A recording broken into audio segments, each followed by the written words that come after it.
여러분 안녕하십니까? 2024년 5월 17일 금요일 좋은 아침입니다. 오늘 매일한절 큐티 본문 말씀은 사도행전 8장 9절부터 25절까지 말씀입니다. 말씀의 제목은 결단의 시작, 임재의 시작입니다. 말씀 요약을 하면 사마리아의 복음이 전해졌다는 소식에 파송된 베드로와 요한은 그 땅에 성령이 임하길 기도합니다. 한편 성령의 능력을 돈으로 사렸던 마술사 시몬은 책망을 받습니다입니다. 여기 좀 굉장히 흥미있는 사람이 등장합니다. 그 마술사 시몬인데 제가 조금 있다가 더 좀 설명을 드리겠습니다. 오늘 제가 묵상하는 큐티는 4절입니다. 8장 14절부터 17절까지 말씀입니다.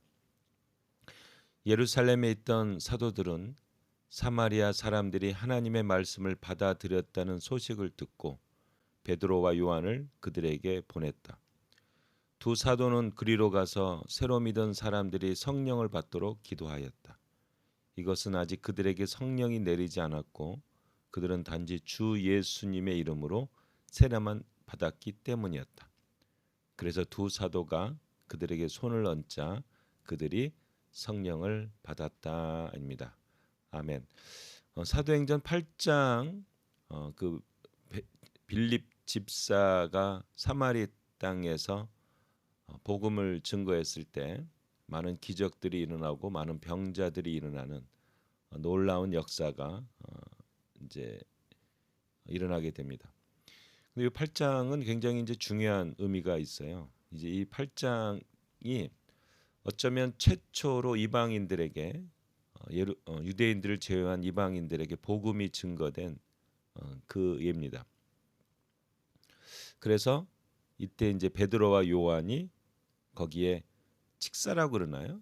그 델리게이트 파송이 돼서 조사단 하여튼 이렇게 파송이 돼서 이제 사마리아 와서 봤는데 와, 이 놀라운 성령 이제 복음의 증거가 있는 거예요. 그런데 아직까지 성령이 임하지 않아서 베드로와 요한이 그 땅에 성령이 임하길 기도할 때 성령이 임재합니다. 요 사마리아의 사건, 그다음에 10장에 나오는 백부장 고넬료, 로마인 고넬료가 복음을 받아들였던 요 사건, 이 사건이 결국은 사도행전 15장에 나오는 예루살렘 총에서 이방인들에게 성령이 임한 것을 증거하고 베드로가 할례를 꼭 할 필요가 없다라는 그러한 의견을 이제 제시하게 됩니다. 베드로의 경험이죠. 그래서 이 사마리아의 복음이 증거된 것은 정말 획기적인 사건입니다.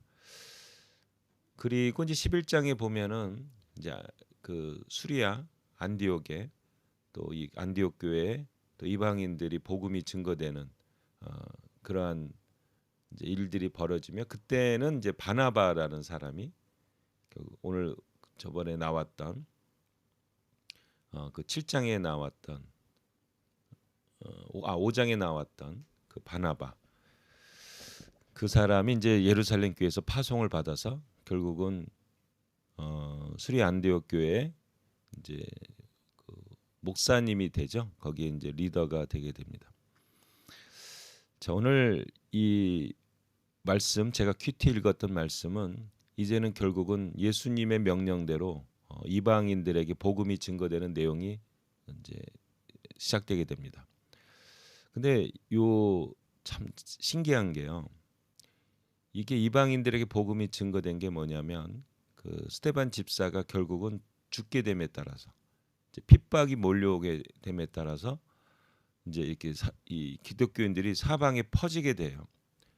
그러면서 복음이 증거되는 거죠.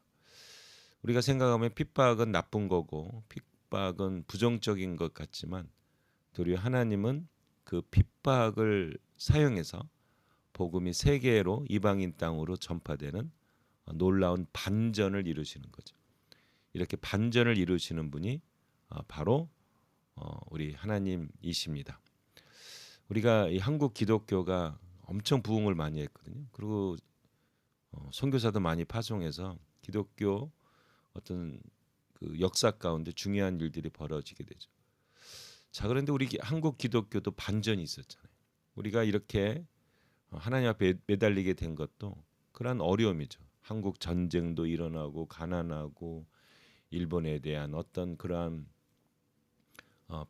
그 35년간의 또 통치도 받게 되고 우리가 보면은 아주 불쌍한 민족이 한국 민족이죠.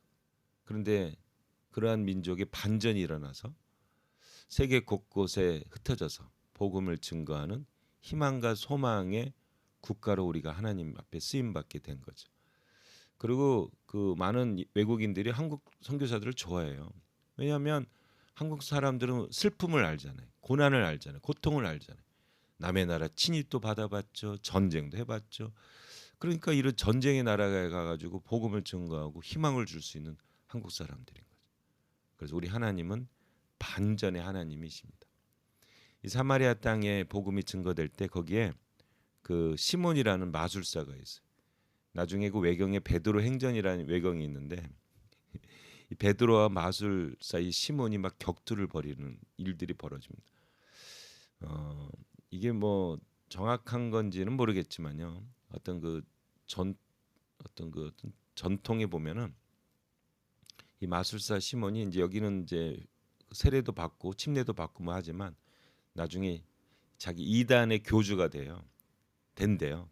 그래서 그 영향력이 거의 로마에까지 펼쳐질 정도로 아주 큰 이단의 괴수가 된다. 이렇게 나옵니다. 그래서 그 시몬이라는 단어가 뭐냐면 돈 주고 이렇게 교회 자리를 사는 거. 우리 뭐 중세 시대 보면은 그 천주교 때 막 돈 주고 막 이렇게 막 그 어떤 직분을 사는 일들이 벌어진 그 단어를 시몬이라고 얘기합니다. 이게 마술사 시몬. 이 사람이 베드로한테 가가지고 성령 받는 거 보고 돈 주면서 나도 이거 좀 달라고 막 하니까 그 베드로가 막 책망을 하는 내용이 나옵니다. 그런 좀 흥미로운 사람이 여기에 언급이 돼. 하여튼 결론은요. 하나님의 역사가 이제는 유대 땅을 넘어서 이방 땅으로 외국의 땅으로 이제 전파되고 있는 과정 중에 있습니다.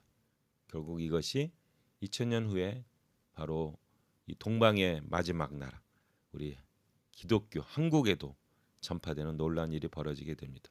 이게 바로 이러한 그 빌립 집사 같은 헌신된 사람으로 이루어졌고 또한 성령의 도우심으로 그것이 확증하게 됩니다.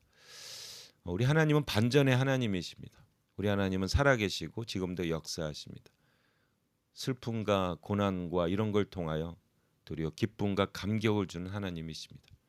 이 하나님이 바로 이 사마리아 땅을 복음화시켰습니다.